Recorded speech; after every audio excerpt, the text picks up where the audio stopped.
읽어보겠습니다. 나는 하나님의 사랑받는 자녀입니다. 첫째, 우리는 하나님 아버지의 아름다운 한 가족입니다. 우리는 아버지의 형상을 닮아가는 자녀들입니다. 우리는 아버지를 기쁘시게 해드리는 자녀들입니다. 그리스도 안에서 나는 누구입니까? 여러분 고민해 보셨습니까? 우리가 지난주에 수련회를 했는데 나는 누구인가? 또 지난주 말씀에도 내가 누구인지 생각해 보는 것은 너무나도 중요하다 말했습니다. 왜냐하면 하나님을 믿는 우리가 굉장히 중요한데 우리는 우리 자신이 누구인지 잘 몰라요. 아는 것 같은데 사실은 잘 몰라요. 왜냐하면 우리는 사람의 내면을 잘 살피고 보는 그러한 훈련과 그런 문화가 아니에요. 그러다 보니까 외형적인 것들, 일반적인 것들 지식에 머무는 경우가 참 많습니다. 그러나 하나님을 알고 또 그 하나님을 잘 믿으려면 내가 어떤 존재인지를 잘 알아야 되죠. 그래서 항상 나는 누구인가라는 질문은 매일매일 하는 것은 신앙생활하는데 굉장히 유익합니다. 우리 지난 수련회 때 같이 말씀 나눴는데요. 우리의 구원은 하나님의 전적인 은혜로 된 것이라는 말씀. 그래서 우리 에베소서 2장 4절 5절 함께 읽어볼까요? 천천히.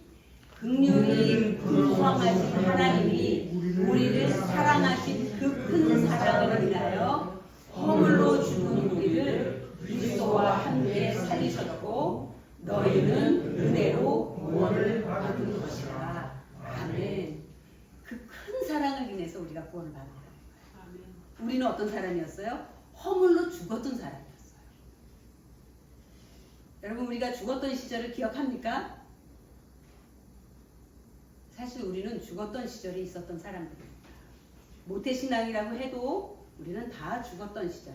다시 말하면 예수 그리스도를 나의 영원한 생명의 구주로 영접하기 전, 거듭나기 전까지는 우리는 죽었던 사람들입니다. 자, 물어볼게요. 무엇이 죽었었나요? 영이죠. 우리의 몸이 아니고 우리의 마음이 아니고 우리 영이 죽었었습니다. 근데 누가 살리셨냐 하면 그리스도와 함께 살리셨다고 하는데 이것은 하나님께서 살리십니다. 그러니까 우리 죽은 우리가 스스로 살아날 수 없죠. 그런데 하나님은 죽은 우리를 살리셨어요. 살리신 근거는 그분의 사랑입니다. 왜 살리셨어요? 몰라요. 그분의 사랑 때문이에요. 그래서 우리는 내 공로나 내 노력이나 어떤 내 의지가 전혀 들어가지 않은 100% 순수한 하나님의 은혜로 구원을 받았고 성경은 그것을 선물이라고 말하고 있어요.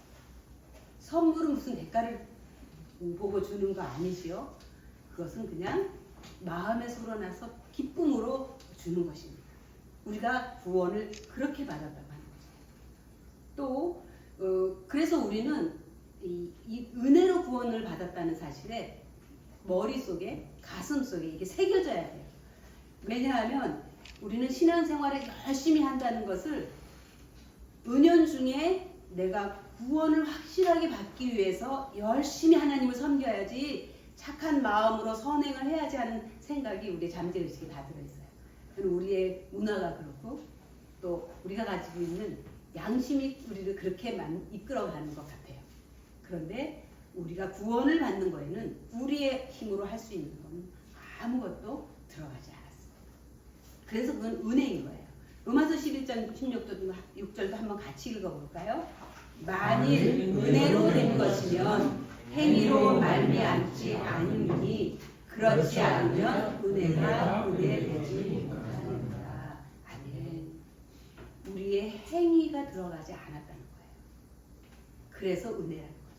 만약에 우리의 행위가 0.0000001%라도 들어갔다면 그거는 은혜가 은혜되지 못한다.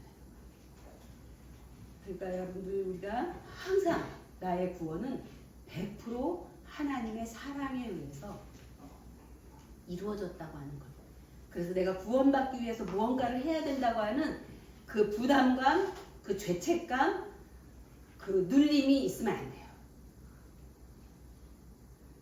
우리가 그 눌림을 가지고 신앙생활을 하면 우리는 무언가 내 의지로 뭔가를 하게 돼 있어요.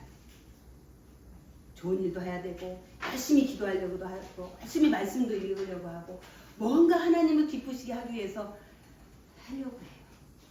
그런데 그거는 은연중에 내가 받은 구원에 대한 불안함에서 나오는 거죠.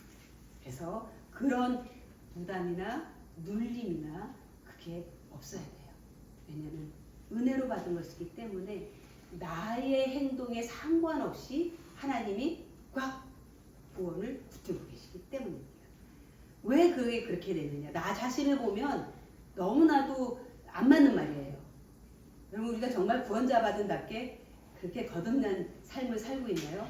사실 그렇지 못하기 때문에 우리는 늘 뭔가를 잘해야 된다는 생각을 합니다. 한번 읽어볼까요?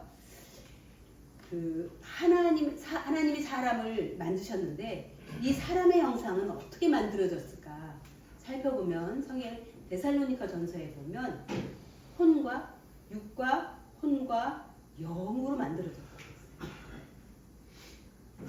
그래서 육은 우리가 다 알다시피 우리의 몸이에요. 혼은 우리의 몸은 보이는 것이 아닌 보이지 않는 내가 의식할 수 있는 모든 것이에요. 다시 말하면 감정, 생각, 마음, 어떤 의지, 내 안에서 일어나는 그 모든 보이지 않는 것들의 형태는 혼인 거예요. 그리고 영은 우리가 알 수 없어요. 우리는 영은 우리가 감지할 수 있는 영역이 아니에요. 우리는 혼과 육을 통해서 영의 형태를 알 수 있어요. 또 우리는 하나님의 말씀을 통해서 우리의 영이 어떤 존재인지를 알 수 있어요. 그러나 내 감각이나 내 생각이나 내 마음으로는 내 심령으로는 영을 알 수가 없어요. 그래서 우리는 자칫 우리 영 안에 하나님이 예수님을 통해서 구원을 이루신 거에 대해서 때로는 불안하게 돼요. 내가 죄에서 헤어나지 못하고 계속 이런 상태에 있는데 내가 진짜 구원을 받았다는 말이야? 이게 문제가 없다는 말이야? 이제 이런 흔들림이 있는 거예요. 그런데 하나님은 우리가 허물로 죽었다고 하는 것은 바로 우리의 영이 죽은 거예요. 영은 스스로 살아날 수가 없죠. 죽었기 때문에. 그래서 하나님이 예수님을 통해서 죽은 영을 아까 에베소서에 말했듯 죽은 영을 예수 그리스도를 통해서 살리셨다고 했어요. 영이 살아나는 거예요. 육과 혼은 그대로. 그래서 우리가 이 구원을 받았다는 사실은 전혀 내가 스스로 할 수 없는 일을 하나님이 예수님을 통해서 우리에게 이루어 주셨기 때문에 안전한 거예요. 만약 내가 그 구원에 어떤 관여를 해서 어떤 영향을 줄 수 있다면 이것처럼 불안한 건 없어요. 왜냐하면 우리는 다 불완전한 사람이기 때문이에요. 그런데 하나님이 이 구원을 이루어 주셨고 그 하나님이 이루신 그 구원은 하나님 안에 완전하게 보존이 되어 있기 때문에 우리는 완전한 구원을 받은 거예요. 아멘. 이거 믿으십니까? 아멘. 그래서 우리가 진짜 해야 될 일은 하나님의 말씀을 끝없이 말씀을 통해서 내 영이 어떤 존재인지 내 영 안에서 어떠한 일이 일어나는지를 알기 위해서 말씀을 읽어야 돼요. 우리 영 안에 누가 계시죠? 수련회 때 했죠? 예수 그리스도의 영과 나의 영이 연합이 되어 있어요. 같이 있어요. 그분과 하나가 되었어요. 그와 합하는 자는 주와 합하는 자는 한 영이라. 이 한이라고 하는 이 한 속에는 조금의 틈도 없는 성부 성자 성령님께서 하나인 것처럼 예수님과 우리는 하나의 완전한 연합된 영으로 우리의 영 안에 예수님이 또 내 영이 함께인 거예요. 그러니까 안전한 거예요. 그 예수님이 나의 영을 붙들고 계셨어요. 그분의 생명이 내게 영원한 생명이 되는 거예요. 아멘입니까? 네. 그래서 우리가 예수 그리스도를 정말 내 마음에서 성령님의 인도하심으로 우리가 예수님을 구주로 영접했고, 내가 정말 거듭 새로 예수 그리스도를 통해서 죽었다가 새로 다시 부활하여 태어났다고 하는 분명한 고백과 그 확신이 있으면 우리의 영은 누구도 건들 수 없는 구원받은 영으로 예수 그리스도와 하나가 돼요. 아멘. 이걸 붙들고 사셔야 돼요. 누가 뭐라 그래도 이거는 놓치면 안 되는 거예요. 여기에 우리의 진정한 자유함이 있고 기쁨이 있고 평안이 있는 거예요. 그런데 이거를 우리가 더 깊이 확신을 갖기까지는 시간이 걸려요. 왜냐하면 우리는 우리의 혼과 육을 떠나서 사는 사람이 아니기 때문이에요. 항상 혼과 육을 접하고 혼과 육 속에서 살아가기 때문에 이거를 통해서 자칫 자기의 영을 잘못 오해할 수가 있기 때문이에요. 어쨌든 우리는 하나님의 은혜로 구원받은 영을 가지고 있어요. 살아있는 영이에요. 죽은 영이 아니에요. 오늘 읽은 본문 말씀은 하나님의 사랑, 그리스도의 사랑에 대해서 기록한 아주 유명한 말씀이에요. 그 어느 것도 그리스도의 사랑에서, 그 어느 것도 하나님의 사랑에서 우리를 끊을 수 없다고 하는 말씀이에요. 그런데 오늘 읽은 이 말씀 보면 그런즉 이 일에 대하여 우리가 무슨 말 하리오라고 31절에 전반부에 나와 있죠. 그런즉 이 일에 대하여 우리가 무슨 말 하리오라고 하는 이 말의 전제는 로마서 8장 28절에서 30절까지 말씀. 그 위에 있는 세 절의 말씀이 그런즉 이 일에 대하여 우리가 무슨 말 하리오라고 하는 그 전제예요. 그 뭘까요? 한번 읽어볼까요? 같이. 자, 우리가 알거니와 하나님을 사랑하는 자, 곧 그분의 뜻대로 부르심을 입은 자들에게는 모든 것이 합력하여 선을 이루느니라. 아멘. 궁극적으로 하나님의 부르심을 받은 자, 하나님을 사랑하는 자는 어떤 상황이 벌어질지라도 그 모든 상황이 합력해서 궁극적으로 구원을 이루게 하신다는 거예요. 우리의 구원을 잃지 않게 한다는 거예요.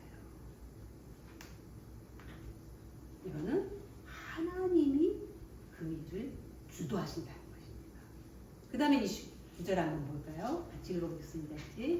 하나님이 미리 아신 자들을 또한 그 아들의 형상을 본받게 하기 위하여 미리 정하셨으니 이는 그로 많은 형제 중에서 마다들이 되게 하려 하십니다. 아멘.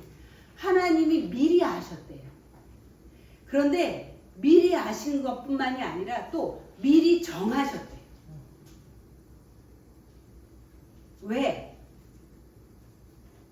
우리들 아들을 통해서 구원해 주신 우리를 그 하나님의 아들 예수님의 형상을 본받아가게 하기 위해서. 그러니까 우리를 구원해 주신 목적은 예수님을 본받아 살도록 하기 위해서. 그리고 예수님은 그것을 위해서 예수님은 우리 믿는 사람들 중에 맏아들이 되게 하신 거예요. 가장 위에 맏아들이 되게 하신 거예요. 하나님의 맏아들 예수님. 그리고 예수님을 통해서 구원받은 우리는 그의 아래에 입양된 자녀들이에요. 그리고 이 모든 것들은 아들의 형상을 본받게 하기 위해서 예수님 맏아들인 우리의 맏형인 예수님을 본받아 살게 하기 위해서 우리를 부르시고 정하셨다. 그게 여러분들. 그렇죠? 우리 한번 그 다음에 30절 한번 읽어볼까요? 시작. 또 미리 정하신 그들을 또한 부르시고 부르신 그들을 또한 의롭다 하시고 의롭다 하신 그들을 또한 영화롭게 하셨느니라. 아멘. 여기에서 또 하나님이 이렇게 말씀하시죠. 정하셨대요. 미리. 예, 성경에 나오는 예정이에요. 정하시고 그리고 또 그들을 부르셨어요. 28절에도 부르심이 나오죠. 그리고 부르셔서 우리들을 부르셔서 아들을 통해서 우리를 의롭다고 하신 거예요. 의롭다고. 다시 말하면 의롭게 된 거는 우리의 영입니다. 누구로 인해서 의롭게 됐죠? 예수 그리스도. 그분으로 인해서 우리를 의롭다고 하신 거예요. 그러니까 하나님이 우리를 보실 때에는 의로운 거예요.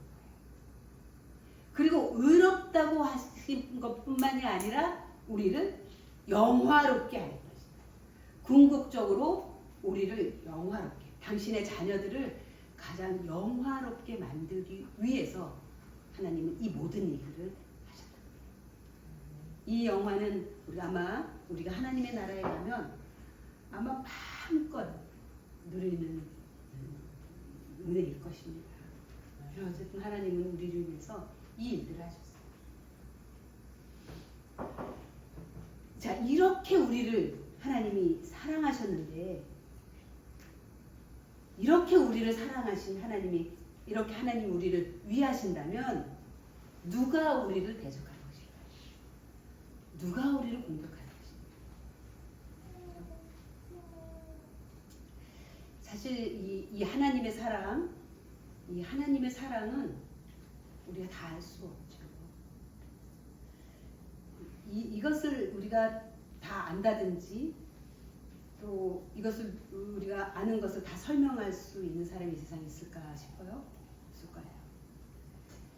왜냐하면 그 예수님의 사랑을 가장 많이 받았던 제자가 요한이에요. 사도 요한. 그리고 요한은 예수님의 어머니를 봉양해야 됐기 때문에 가장 오래 살았어요. 그래서 100세 가까이 살았는데 그분은 에베소 교회에 목회를 하셨어요. 근데 그 요한 사도가 주일마다 설교한 게 이 하나님의 사랑에 대해서예요. 그 많은 주일에 그분은 이 사랑에만 대해서 그렇게 해도 사랑에 대해서 할 말이 많아요. 그래서 제가 여러분들에게 이 하나님의 사랑에 대해서 계속 많이 얘기를 합니다. 근데 사실은 저는 굉장히 두려운 일이에요. 왜냐하면 제가 하나님의 사랑을 얼마나 알고 있을까? 아주 조금밖에 못해요. 제가 앞으로도 더 많은 그 하나님의 사랑을 알기 위해서 더 많이 말씀을 또 보고 또 성령님의 그 사랑을 경험하게 하는 수많은 과정들이 저희에게 더 있어야 됩니다.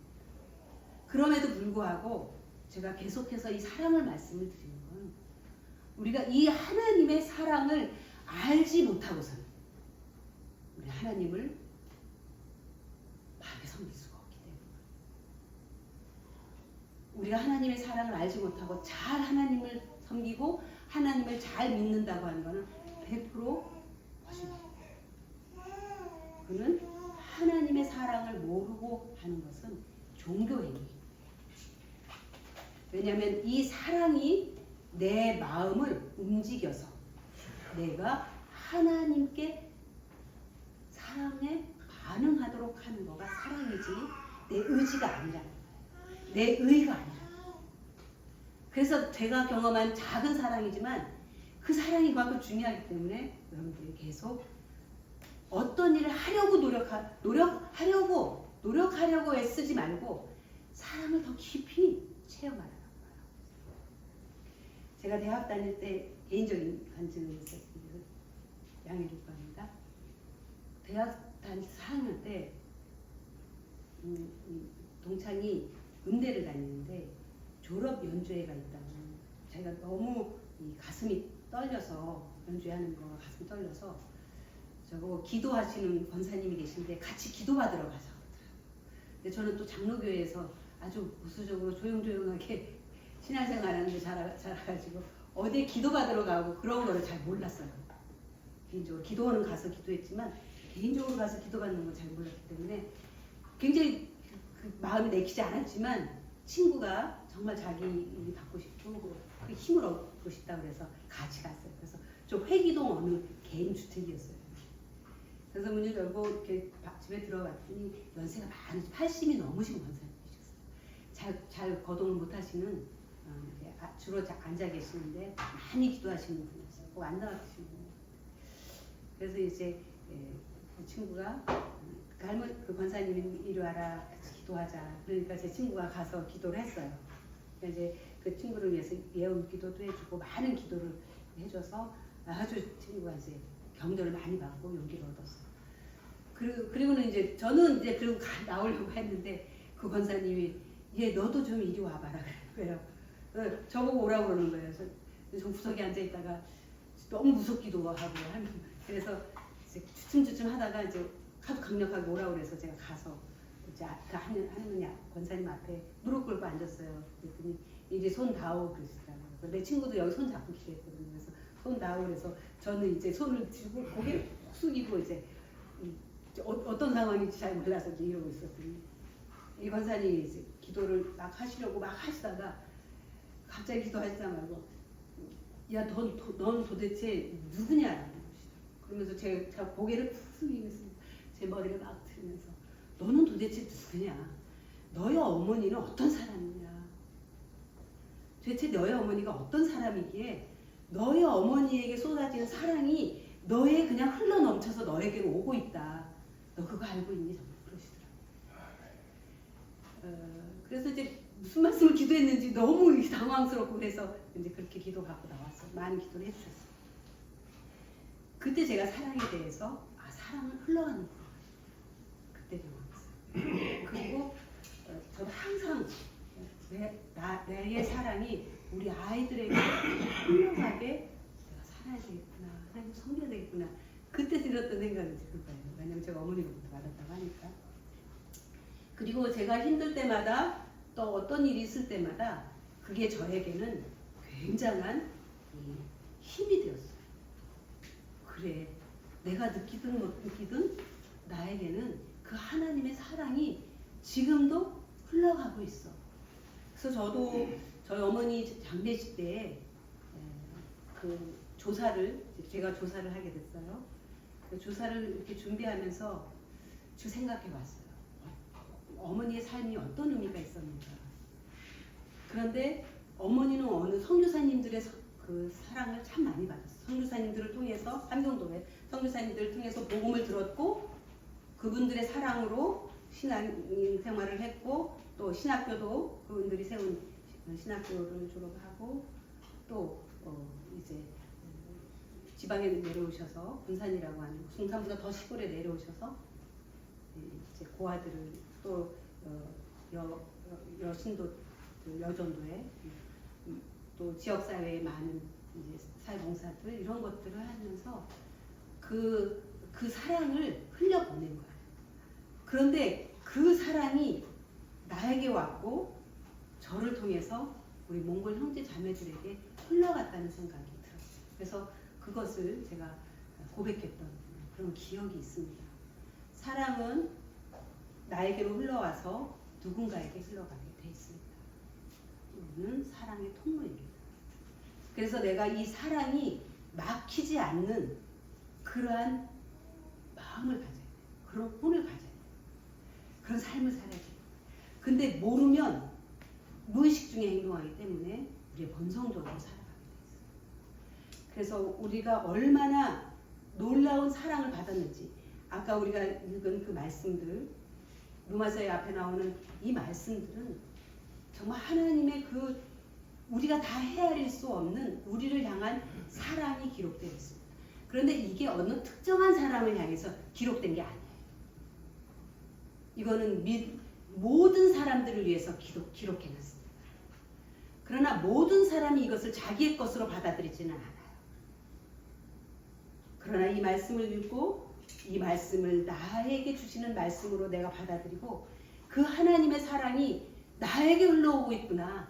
나에게 쏟아지고 있구나. 예수 그리스도를 통해서 이 사랑이 나에게 들어와서 하나님은 이 사랑이 누군가에게 흘러가기를 원하셔서 내게 한없는 사랑을 쏟아 부어주시는구나. 이러한 마음으로 이 말씀을 받을 때에 사랑은 나를 통해서 어디론가 흘러가게 돼요. 아멘. 그래서 이 말씀은 모든 이들을 위해서 기록됐지만 모든 이들이 다 받아들이시나. 저는 우리 기뢰교회 성도님들이 이 하나님의 말씀, 이 사랑이 바로 나 개인을 위해서 하나님이 예비우셨고 예수님을 통해서 그냥 한없이 쏟아 부어주셨어요. 알았습니다. 받아들였으면 참 좋겠어요. 이거는 제가 하려고 한 건 아닌데 제가 하나 간증을 더 하면, 제가 작은 애를 낳고 6개월, 7개월 됐어요. 그게 이제 1992년입니다.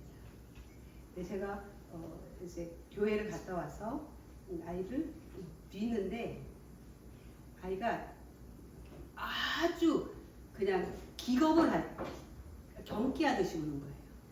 눈을 크게 뜨고 몸을 뒤로 막 버티면서 뭔가가 피하고자는 그런 눈길로 그 괴성 같은 소리로, 어린 아이다. 그래서 제가 얼마나 놀랐겠어요. 그래서 막 왜 그러니 그랬는데 조금 있으니까 제가 몸이 의식이 기력이 없어지는 거예요. 점점. 그래서 이게 내가 상황이 딱 상황이 이게 혈압계통에 무슨 문제가 있는 거구나. 내가 여기서 쓰러지면 내가 죽을지도 모르겠다는 생각이 확 들었어요. 그래서 왜 그런 생각이 들었는지 한 번도 그래 본 적은 없는데, 제가 바늘을 가지고 벽에 이렇게 딱 바닥에 앉아서 벽에 기대고 손을 땄어요. 왜? 쓰러지면 안 되니까. 한국에는 손 따는 게 있어요. 그래서 손을 정신없이 땄어요. 나중에 보니까 한 100분 정도 더 땄어요. 더 따면서 의식을 안 잃으려고 계속 땄어요. 그런데 이제 무슨 기도 제목이 나왔냐면, 만약에 내가 죽으면 하나님, 제 남편은 저 없이는 못 삽니다. 제 남편을 위해서라도 좀 살려주십시오, 저를. 그렇게 막 기도를 했어요. 그래서 막 이제 그게 막 기도 반, 쓰러지지 않으려고 막 의식을 집중하는 거 반 뭐 이렇게 해서. 그래서 한 40분 이제 지났어요. 근데 제가 막 의식이 약해지려고 할 때 제가 교회에다 전화를 한 거예요, 목사님. 교회에 전도사를 했어요. 내가 몸이 너무 이상하다고 하고 전화도 끊지도 못하고 떨어뜨리고 그렇게 이제 앉아서 기도하고 맞더라고요. 그래서 이제 병원에 가봤더니 제가 혈압이 막 170 이렇게 올라가요. 그때 좀 안정이 됐는데도 원래 저는 혈압이 저혈압. 그래서 제가 참 이상하다. 왜 다른 사람들은 아이들이 먼저 생각나는데 나는 아이들 생각 하나도 안 나고 왜 남편 생각만 났을까? 그게 너무 이상했었어요. 그런데 주일날 됐거든요. 정확하게 보름이 지나고, 그러니까 다음 주일 월요일이죠. 또 그 애가 그렇게 우는 거예요.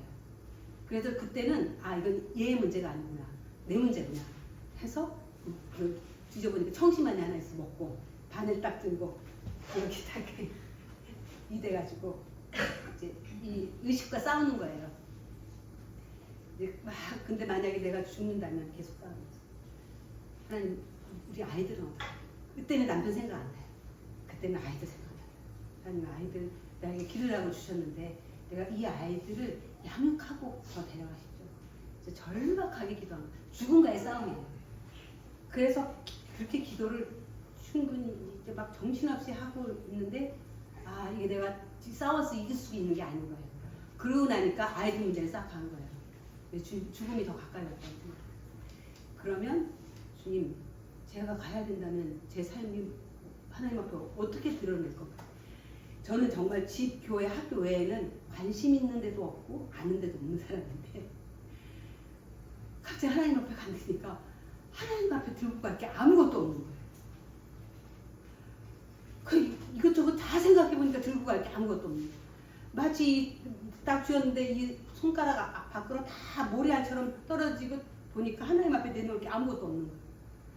하나님, 제가 이러고는 갈 수 없지 않습니까? 하나님, 제가 뭔가를 하나님 앞에 가지고 갈 수 있는 뭐를 좀 제가 하고 할 수 있는 시간을, 그 기회를 달라고 제가 막 정신없이 기도를 했어요.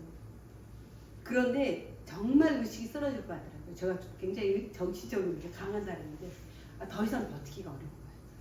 그래서 거의 체념할 상황이 된 거예요. 그래서 죽음이 더 가까이 이렇게 오는데 하나님 제 마음에 들려준 음성이 있었어요. 사랑하는 딸아, 내가 지금까지 무엇에 소망을 두고 살아왔니? 딱 한마디 질문하시는 거예요. 그 질문 듣자마자 하나님, 맞아요. 저는 예수님 때문에 살았죠. 저의 소망은 예수 그리스도, 그분 한 분입니다. 예수 그리스도요. 제가 너무 기뻐가지고 제가 드릴 건 하나도 없는데 너무 기뻐가지고 주님 저 가겠어요. 예수 그리스도 그분입니다. 이제 갈 수 있어요. 제가 그랬어요. 제가 갈 수 있어요. 그 고백을 제가 하고 그 예수 그리스도라고 하는 그 말이, 그 이름이 내 입에서 이렇게 나오는 순간 이 예수 그리스도라고 하는 이 이름이 온 우주를 다 덮는 거예요. 온 우주를, 이게 저의 생각 속에서 일어나는 일이에요. 뭐 앞에 건 하나도 보이지 않아요. 그러니까 제 안에서 일어나는 온 우주를 다 덮어서 이 세상에 보이는 거라고는 오직 예수 그리스도 한 분밖에 없는 거예요. 그분의 이름 외에는 아무것도 없네요. 나는 보이지도 않아요. 나는 그 이름 묻혀가지고 어디 있는지 세상도 보이지 않고 뭐도 보이지 않고 오직 예수 그리스도라는 이름만 하늘 전체를 가리고 있고 나는 보이지도 않아요. 그때 제 안에 깨달은 거는 하나님은 나를 보시는 게 아니라 당신의 아들, 내가 영접한 예수 그리스도, 그분 한 분을 보시는구나. 내 삶을 보는 게 아니고 내가 내 아들 독생자 예수 그리스도를 너의 구주로 영접했니? 그것을 너의 구원은 완전하다. 그 생명으로 나에게 오는 것이다. 그래서 내가 살아온 삶은 우리는 열심히 뭔가를 이루려고 살지만 하나님은 예수 그리스도. 그리고 이 예수 그리스도가 나의 유일한 소망이고 나의 유일한 구세주라면 그분에게 헌신된 삶을 살 수밖에 없는 거예요. 그분을 위해서 살 수밖에 없는 거예요. 그 사랑을 반사해서 사는 것밖에 없는 거예요.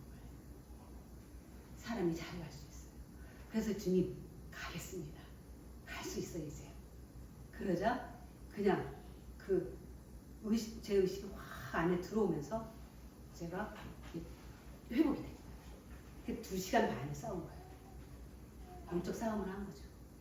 그때 하나님이 제게 주신 그 깨달음은 나는 예수 그리스도 그를 부른다. 내가 영접하고. 왜냐하면 너의 영 안에 그가 너의 주인이기 때문에. 그가 너를 내게로 데려온 자이기 때문에. 그래서 우리는 그 사랑, 그 하나님의 사랑 어떻게 우리에게 표현됐어요? 아들을 십자가 내가 죽음 가운데 던지고 우리를 구원하신 아들이었어요. 그 사랑을 우리가 나를 위해서, 나 한 사람을 위해서 이루신 하나님의 사랑의 그 구원의 과정이라면 나는 그 하나님께 그 사랑을 보답해서 무엇이든 할 수 있게 됩니다. 우리가 그 사랑을 알기를 바랍니다. 그래서 이렇게 우리에게 로마서 그 이해도 계속 나왔지만 28절에 29절 30절에 나와 있는 이 우리를 구원하시는 이 하나님의 이 사랑, 이렇게 우리를 위하시면 누가 우리를 대적하냐. 여기에 5가지의 질문이 나와요. 한 자리에 하나씩 질문이 나와요. 근데 이 질문은 답을 위한 질문이 아니에요. 질문이지만 이거는 하나님의 사랑에 대한 확인이에요. 우리에게 확인시키는 거예요. 그래서 이 1번 질문, 만일 하나님이 우리를 위하시면 누가 우리를 대적하려? 아무것도 하나님이 우리를 구원하시려고 하는 목적과 계획을 좌절시킬 수 있는 것은 하나도 없다는 거예요. 그래서 우리는 구원이 완전해져요. 그분이 우리를 위하시고. 두 번째 질문은 33절에 어찌 아들을 아끼지 아니하시고 우리 모든 사람을 위하여 내어 주시니가 어찌 그 아들과 함께 모든 것을 우리에게 은사로 주지 아니하겠습니까? 이 하나님의 이 자비로우심, 이 긍휼하심은 어떤 것으로도 막을 수 없는 거예요. 그래서 아들 독생자까지 우리에게 주신 것 아니겠습니까? 그런데 그분이 어떻게 우리에게 아들과 더불어 모든 것을 주시지 않겠느냐. 아들도 아끼지 않으셨는데 그 외의 모든 것들도 우리에게 주시겠다.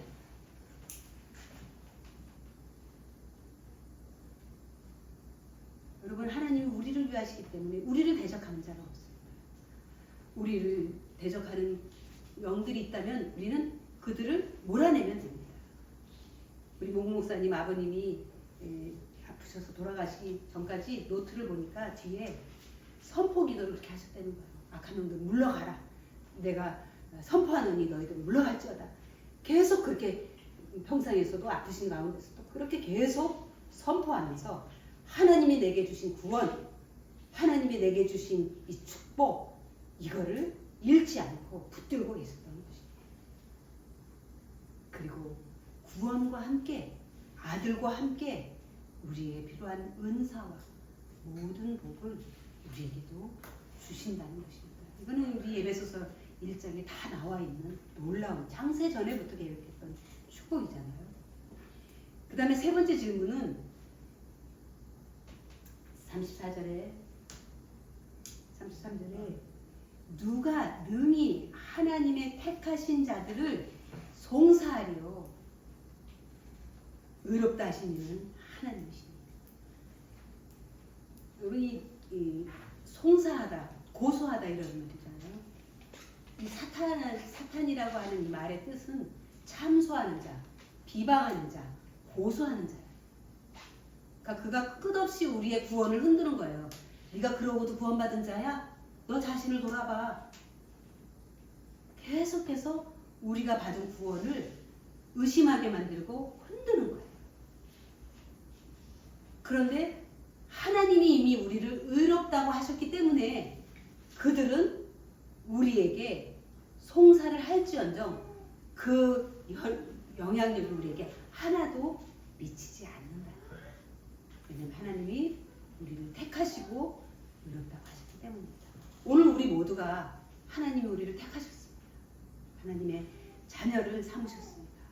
아들을 통해서 우리를 의롭다라고 하셨습니다.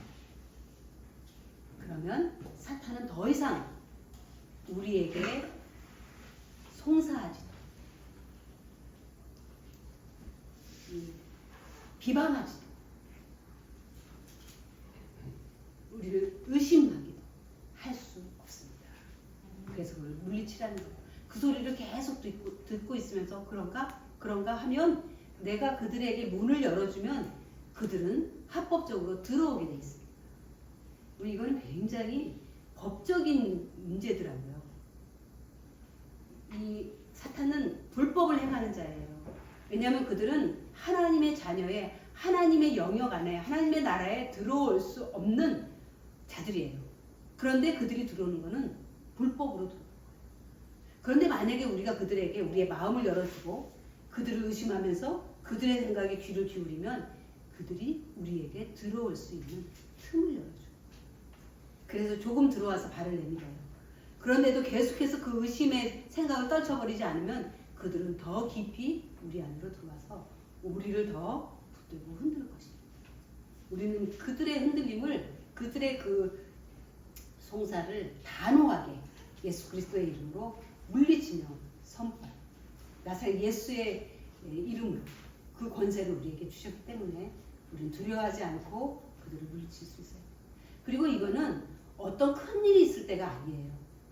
우리는 살아가는 24시간 동안 계속해서 사탄의 마귀들의 24시간 우는 사자와 같이 우리 뒤를 돌면서 우리를 엿보고 있는 거예요.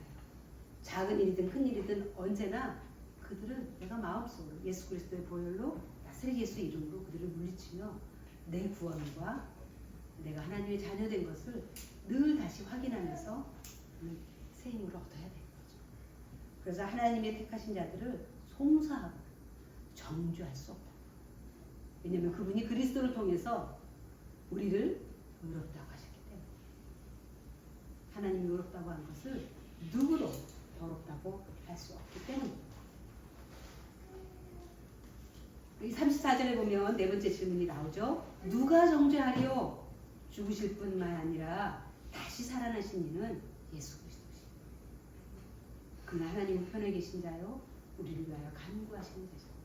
우리가 사도신경을 읽을 때도 하나님의 우편에 계시다. 지금도 하나님 우편에 계신 자 계십니다. 우리를 위해서 기도하시는 분이시죠.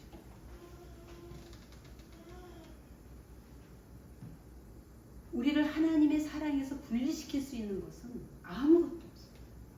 그 아무것도 없다는 것을 확증해 주십니다. 이 말씀.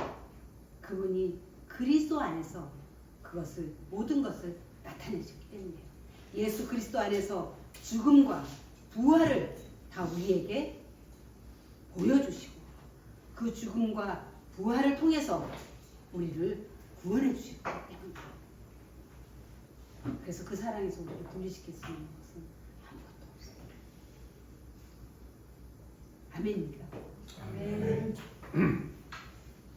그래서 우리가 얼마 전에 우리가 부활절 지금 7번째 주일을 보내고 있죠. 예수님의 십자가의 죽음과 부활을 통해서 우리에게 그 모든 것들을 우리에게 보여주시고 그 일을 이루시고 그것을 우리에게 확증해 주셨습니다. 우리가 그것을 믿음으로 받아야 되는 것이죠. 마지막 5번째 질문은 35절이죠. 누가 우리를 그리스도의 사랑에서 끊으리요? 37절의 끝에 보면 주 예수 그리스도 안에 있는 하나님의 사랑에서 끊을 수 없느니라 라는 단정해서 말씀하죠. 누가 끊으리요? 끊을 수 없다는 거죠. 왜요?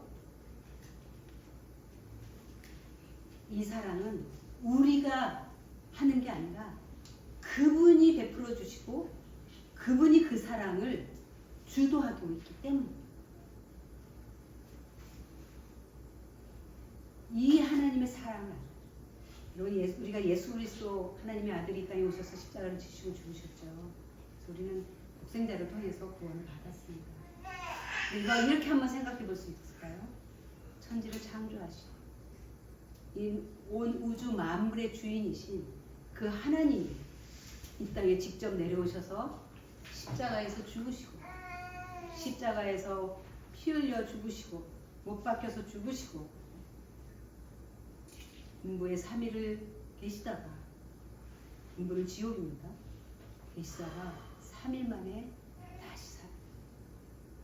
아니 그분이 죽기도 하셨지만 죽기 전에 그 수많은 채찍을 맞으며 모욕과 조롱을 받으며 침뱉음을 당하며 우리의 구원을 위해서 그 모든 일들을 행하신 분이 바로 하나님이라는 여러분 그 하나님의 사랑을 어떻게 받아들일 수가 있습니까?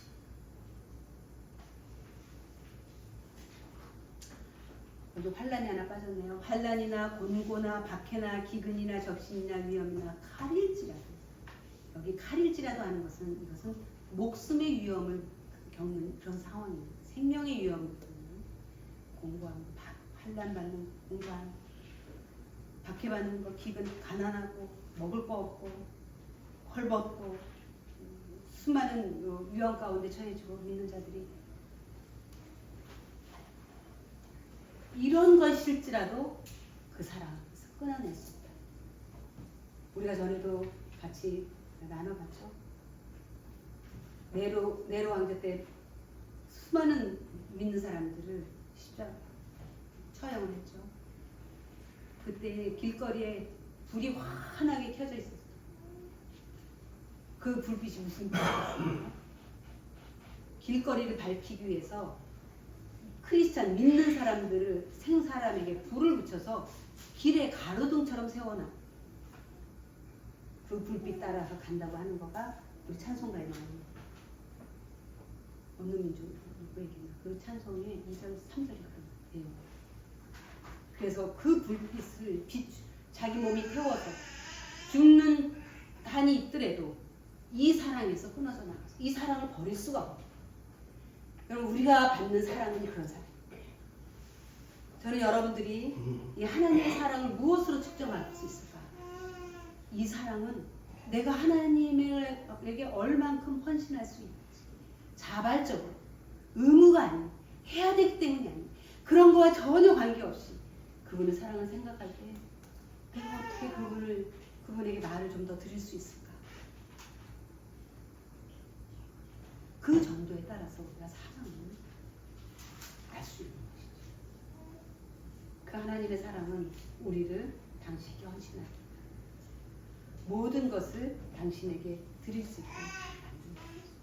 이런 하나님의 사랑이 여러분들의 신령과 삶을 이끄시는 그러한 은혜가 되기를 바랍니다. 그리스도인들에게 오는 환난이 있죠. 여기 36절에 보면 기록된 바 우리가 종일 주를 위하여 죽임을 당하게 되며 보살의 양같이 여김을 받았나이다 한것 같습니다. 이거는 시편에 나오는 말씀 인용한 것입니다. 다시 말하면 우리는 예수님을 믿기 때문에 그리스도인이기 때문에 이런 핍박이나 환난이나 나를 피해가고 나는 좀 더 안전하고 평안하게 살 수 있을 거야. 하나님이 나에게 복을 주시니까 그렇게 자칫 생각할 수 있습니다. 그러나 그렇지 않습니다. 하나님이 왜 우리의 사랑을 이렇게까지 깊이 깨닫고 이 사랑이 내가 너희를 사랑하는 사랑은 완전한 사랑이다. 너희의 것과 상관없이 내가 일방적으로 주는 나의 완전한 사랑이다라고 계속해서 강조하는 이유는 이런 환난이 올 때라도 너희는 내 사랑을 기억하고 넘어지지 말라는 것입니다. 그리스도인이라고 환난이 피해가지 않습니다. 오히려 더 큰 환난이 오고 있습니다. 그렇게 붙잡혀서 화형을 당하면서 등불이 되는 그러한 고난도 환난도 죽음도 당하게 됩니다. 오늘 우리가 사는 이 시대를 보면 크리스찬이라고 해서 굉장히 어려움을 더 받습니다. 그러나 이것을 피해갈 수 있고 이것을 이겨나갈 수 있는 것은 이 구원의 은혜고 사랑입니다. 그래서 더 큰 환난이 올 수 있지만 더 큰 환난이 온다 할지라도 그것을 이길 수 있는 건 하나님으로부터 사랑입니다. 그래서 사실은 우리가 기록했지만 성경이 말하는 사람의 마음 우리가 받아들이는 만물보다 거짓되고 심히 부패한 것이 우리의 마음입니다.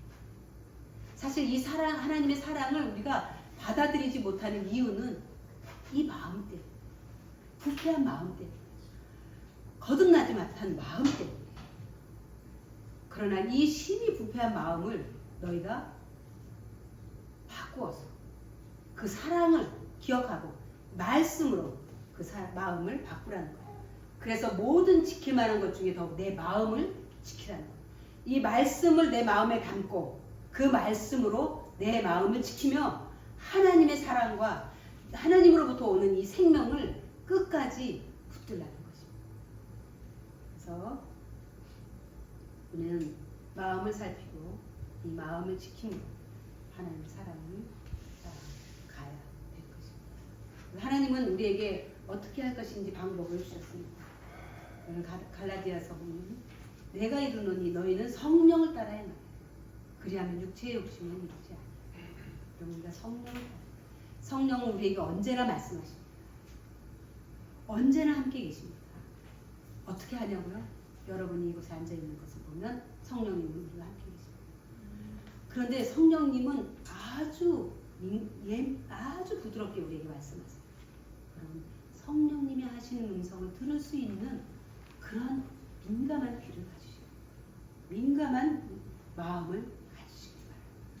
그래서 마지막으로 육체의 소욕은 성령을 거스릅니다. 육체는 성령을 거스릅니다. 그러니까 육체의 많은 것들을 목표를 두고 살아가는 사람은 성령의 소리를 들을 수가 없어요. 그런데 성령은 육체에서 원하는 것들을 계속 거부하게 해요.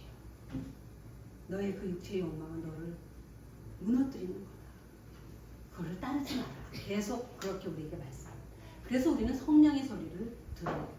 이 둘은 서로 대적합니다. 싸웁니다. 그래서 서로 싸우면서 서로 상대방을 못하게 하는 거예요. 그러나 하나님은 너희는 성령을 따라 행하라 이렇게 말씀하십니다. 우리 모두 이 하나님의 이 사랑을 나 개인에게 주신 사랑으로 깊이 받아들이고 이 사랑으로 살아갈 수 있도록 성령의 음성에 민감하고 성령의 말씀에 순종하는 우리 모두가 될 수 있기를 바랍니다. 함께 기도하시겠습니다. 주님, 우리가 말할 수 없는, 우리가 다 이해할 수 없는 사랑을 받는 자들임을 알았습니다. 주님, 우리가 하나님을 섬기는 근거도 사랑이게 하여 주시고 이 세상을 살아가는 그 동기도 사랑이게 하여 주시고 내 삶의 모든 목표와 근원이 이 사랑이게 하여 주옵소서. 그러나 우리는 사랑이 아직도 둔감하오니 이 사랑을 더 많이 체험할 수 있는 우리의 마음이 열리게 하여 주시고 성령님께 순종하는 저희 되게 하여 주옵소서. 예수님의 이름으로 기도드립니다. 아멘.